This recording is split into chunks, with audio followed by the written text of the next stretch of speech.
뻔한 맛이라 더 그리운 가족 영화가 주는 익숙한 위로. 포스터만 봐도 혹은 시놉시스 몇 줄만 읽어도 결말이 눈에 선하게 그려지는 영화들이 있습니다. 우리는 흔히 이런 영화를 클리셰 덩어리 혹은 신파라고 부르며 평가절하하기도 합니다. 하지만 아이러니하게도 우리가 극장을 찾게 되는 결정적인 순간에는 이런 익숙한 맛이 주는 위로가 필요할 때가 많습니다. 영화 넘버원은 바로 그 지점을 정확하게 파고드는 작품입니다. 가족 영화라는 장르가 의례 그렇듯 이 영화 역시 파격적인 반전이나 화려한 기교보다는 인물들의 감정선을 차곡차곡 쌓아 올리는 전공법을 택합니다. 내용보다는 전개가 중요하다는 말처럼 이 영화는 뻔한 결말을 향해 달려가지만 그 과정에서 파생되는 디테일한 감정의 결들이 관객의 마음을 움직이는 힘을 가지고 있습니다. 제목 넘버원의 역설 최고가 아닌 최후를 향한 카운트다운.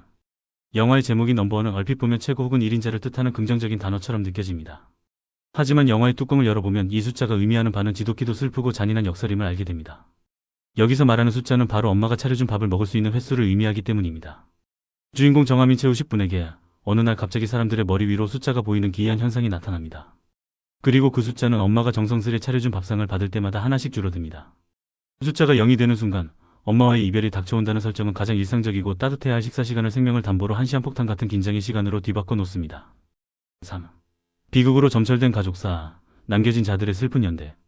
영화는 2010년과 2025년을 오가며 약 26년의 세월을 아우르는 가족의 서사를 보여줍니다.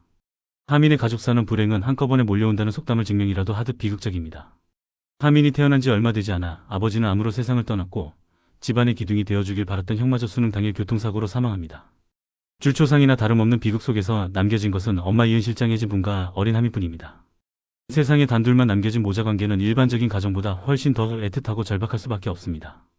엄마에게 하민은 삶을 지탱하는 유일한 이유이자 먼저 떠난 남편과 큰아들의 목까지 사랑을 쏟아부어야 할 존재였을 것입니다.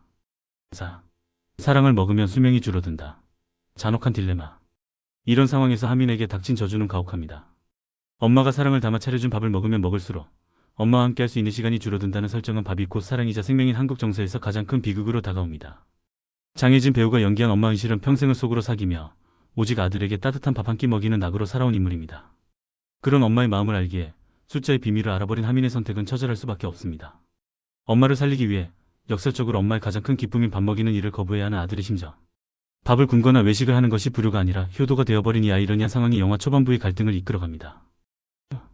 어른이 된 하민과 영양사려운 밥으로 연결된 운명. 시간이 흘러 성인이 된 하민은 소주 회사 영업사원으로 일하며 밥벌이를 하고 있습니다. 술을 파는 직업을 가진 그가 식당 영양사로 일하며 밥을 책임지는 여자친구 려은 공승연분을 만난 것은 운명적인 설정처럼 보입니다. 려은은 부모님 없이 자랐기에 누구보다 따뜻한 가정과 집밥을 그리워하는 인물입니다. 반면 하민은 엄마가 있어도 엄마 밥을 먹을 수 없는 처지입니다. 서로 다른 결핍을 가진 두 사람이 결혼을 약속하게 되면서 하민의 고민은 더욱 깊어집니다. 결혼은 곧 가족의 결합이고 이는 필연적으로 엄마와의 식사 자리가 늘어남을 의미하기 때문입니다. 려은이 가진 음식에 대한 애정과 하민이 가진 음식에 대한 공포가 충돌하며 빚어내는 드라마는 극의 흥미를 더하는 요소입니다. 6. 일본 원작 소설에 기발한 상상력, 한국적 정서로 재해석되다. 이 영화의 독특한 설정은 일본 소설 당신이 어머니의 집밥을 먹을 수 있는 횟수는 앞으로 328번 남았습니다를 원작으로 하고 있습니다. 원작의 제목에서 알 수 있듯 이 이야기는 부모님이 살아계실 때 효도하라는 뻔한 교훈을 카운트다운이라는 판타지적 장치를 통해 구체적이고 시각적인 공포로 치환했습니다. 한국판 넘버원은 이러한 원작의 기발한 뼈대를 가져오되 한국 특유의 정과 밥식 문화를 더해 더욱 애절한 이야기로 각색했습니다. 단순히 숫자가 줄어드는 미션게임 같은 느낌을 넘어 팝숟가락 위에 얹어진 어머니의 곰삭은 사랑과 희생을 강조함으로써 한국 관객들의 눈물샘을 자극하는 전략을 취했습니다. 7. 엄마를 피해야 산다. 독립을 위한 필사적인 도주. 숫자를 줄이지 않기 위해 하민이 선택한 방법은 물리적인 거리두기였습니다. 그는 엄마가 있는 부산을 떠나 서울에 있는 대학으로 진학해버립니다.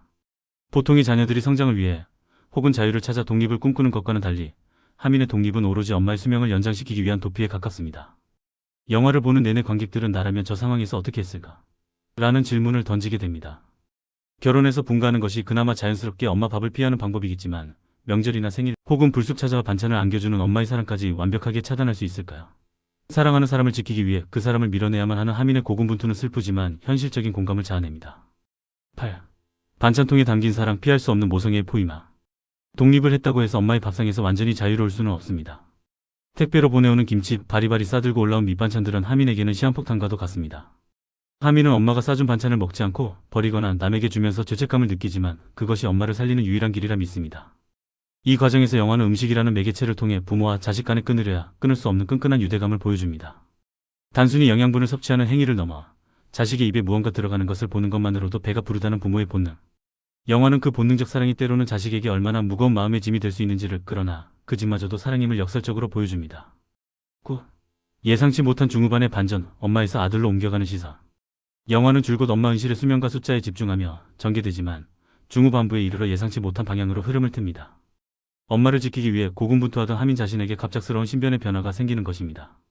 스포일러가 될 수 있어 구체적으로 언급할 순 없지만 이러한 전개는 관객의 뒤통수를 치는 동시에 가족이란 서로가 서로를 지키기 위해 존재한다는 메시지를 더욱 강렬하게 전달합니다. 엄마를 살리려던 아들의 노력이 과연 어떤 결말을 맺게 될지, 그리고 그 과정에서 드러나는 가족 간의 숨겨진 진심들은 후반부의 감정적 파동을 증폭시키는 기폭제가 됩니다. 10. 장혜진이라는 이름의 눈물 버튼, 그리고 최우식과 공승연의 조화. 영화 넘버원을 지탱하는 가장 큰 힘은 단연 배우 장혜진의 연기입니다. 영화 기생충 등에서 보여주었던 억척스러우면서도 인간적인 엄마의 모습을 넘어 이번에는 부산 사투리 특유의 투박함 속에 깊은 슬픔을 꾹꾹 눌러 담은 우리네 어머니상을 완벽하게 구현해냈습니다. 그녀의 표정 하나, 대사 한마디에 관객들은 속절없이 무장해제되고 맙니다. 영화가 자칫 신파로 흐를 수 있는 지점에서도 장혜진의 연기는 중심을 잃지 않고 진정성을 부여합니다. 여기에 최우식의 현실적이면서도 섬세한 생활 연기와 공승연의 맑고 당찬 에너지가 더해져 과하지 않은 담백하고 따뜻한 가족 앙상블을 완성했습니다. 다소 긴 러닝타임이 느껴질 수도 있지만 가족과 함께 손수건을 준비하고 볼만한 따뜻한 힐링 무비로 손색이 없는 작품입니다.